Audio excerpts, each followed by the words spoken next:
अस्सलाम वालेकुम, welcome back to programming college. और आज की वीडियो के अंदर हम लोग MS एक्सेल के अंदर ड्रॉप डाउन मेन्यू या ड्रॉप डाउन लिस्ट क्रिएट करना सीखेंगे। इस लिस्ट का आप लोग कई जगह पे यूज़ कर सकते हो। ये आप लोगों के डेटे को एक तो वैलिडेट कर देती है, दूसरा इसका आप लोगों की वजह से डेटे को बहुत फास्ट तरीके से इंसर्ट कर सकते हो। सो आइए देखते हैं कि ये आप लोग कैसे क्रिएट करोगे।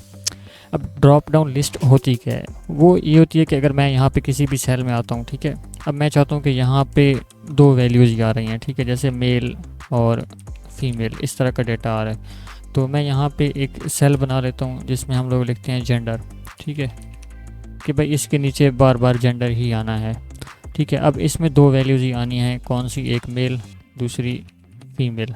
इन दोनों के अलावा कोई वैल्यू नहीं आनी। तो अब हम लोग क्या यहाँ पे बार बार मेल और फीमेल और ये मेल लिखते रहेंगे?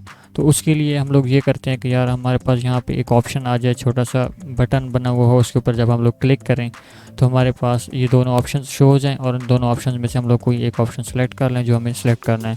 तो ये चीज़ कैसे क्रिएट करेंगे? जितने सेल्स पे आप लोग यहाँ अप्लाई करना है, जितना आपका बड़ा डेटा है, अगर आप लोगों के 10 सेल्स हैं तो 10 को सिलेक्ट कर लेना है, 20 सेल्स हैं तो 20 सेल्स को सिलेक्ट कर लेना है। सेलेक्ट करने के बाद आप लोगों ने ऊपर डेटा के टैब में आ जाना है, ठीक है। डेटा के टैब में जाने के बाद आप लोगों को यहाँ पे एक बटन मिलेगा डेटा वैलिडेशन का, इसके ऊपर आप लोगों ने क्लिक कर लेना है, ठीक है। और यहाँ पे आप लोगों को एक ऑप्शन मिल रहा होगा डेटा वैलिडेशन का, तो इसके ऊपर जब क्लिक करेंगे तो आप लोगों के पास इस तरह का एक डायलॉग बॉक्स आ जाएगा। अब इसमें से आप लोगों ने क्राइटेरिया देना है कि मतलब आप लोग यहाँ पे किस टाइप का ड्रॉप डाउन मेन्यू क्रिएट करना चाह रहे हो। तो यहाँ पे क्राइटेरिया में आप लोगों ने आके क्या करना है, अलाउ वाली जगह पे यहाँ पे एक लिस्ट देना चाह रहे हैं आप, ठीक है। अब जहाँ पे ये सोर्स देते होते हैं ना, यहाँ पे आप लोग बताते हो कि वो डेटा कौन सा है जो आप लोग ड्रॉप डाउन के अंदर क्रिएट करना चाह रहे हो। तो अब मेरी सोर्स ये है ना, 7 पड़ी है, तो मैं इसके ऊपर जब क्लिक करूँगा ना, ये छोटा सा बटन इसके साथ नज़र आ रहा है, तो ये क्या करेगा, ये हमसे मतलब वो सेल्स सेलेक्ट करवाएगा कि कौन से सेल्स को आप लोग सोर्स के अंदर रखना चाह रहे हो। तो मैं इन दो सेल्स को ड्रैग करके सिलेक्ट कर लेता हूँ, ठीक है। सेलेक्ट करने के बाद मैं यहाँ पे एंटर प्रेस कर दूँगा, तो अब देखें ये दो सेल्स इस क्राइटेरिया की सोर्स में आ गए हैं। और जैसे ही मैं ओके प्रेस करूँगा ना, तो आप लोगों को देखिए यहाँ पे एक छोटा सा बटन शो हो रहा होगा। अब याद रखिएगा मैंने 18वें सेल तक, D18 तक ये ड्रॉप डाउन मेन्यूज़ क्रिएट किए हैं। तो अब जिस सेल के साथ भी मैं जाऊँगा वहाँ पे मुझे बटन मिलेगा, मैं वहाँ से सिलेक्ट कर लूँगा, ठीक है। तो मेरा इस तरह डेटा बहुत फास्ट तरीके से इंसर्ट होता जाएगा। ये लाजमी नहीं है कि आप लोग एक डेटा के ऊपर यूज़ करो, दो डेटा के ऊपर यूज़ करो, ठीक है। आप लोग ज़्यादा पे भी यूज़ कर सकते हो। जैसे मेरे पास यहाँ पे सिटीज़ का डेटा है, ठीक है, मैं चाहता हूँ स्टूडेंट्स की जो सिटीज़ हैं वो यहाँ पे शो हों। तो मैं क्या करूँगा, अलहदा से एक शीट बना लूँगा, ठीक है, और उस शीट के स्टार्ट में ही मैं सिटीज़ जो हैं वो लिख दूँगा।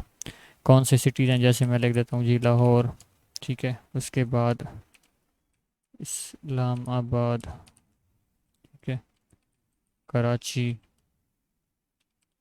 मुल्तान, सरगोदा, ठीक है। इस तरह अगर सिटीज़ के नाम हैं। अब हम लोग चाहते हैं कि हमारे हर डेटे के साथ क्या हो, ये सिटीज़ का ड्रॉप डाउन मेन्यू आ रहा हो, हम इनमें से सिलेक्ट कर लें।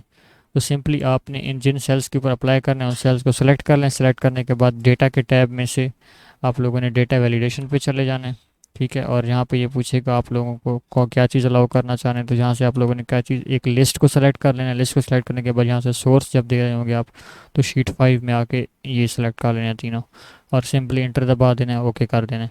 अब यहाँ पे आप लोगों को ड्रॉप डाउन मिल गए हैं, ठीक है। तो यहाँ से आप लोग जो भी करंट सिटी है स्टूडेंट का करंट, वो सिलेक्ट कर सकते हो।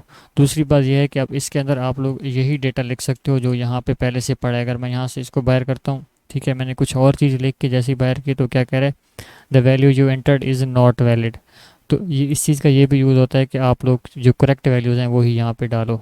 सो आई होप आप लोगों को आज की वीडियो अच्छी लगी होगी। अगर आप लोगों को आज की वीडियो अच्छी लगी तो वीडियो को लाइक कीजिएगा, और मज़ीद ऐसी वीडियोज़ के लिए मेरे चैनल को ज़रूर सब्सक्राइब कीजिएगा। कमेंट बॉक्स के अंदर ज़रूर बताइएगा कि नेक्स्ट आप लोगों को किस टॉपिक पे वीडियोज़ चाहिए। मिलते हैं नेक्स्ट वीडियो में, तब तक के लिए अल्लाह हाफ़िज़।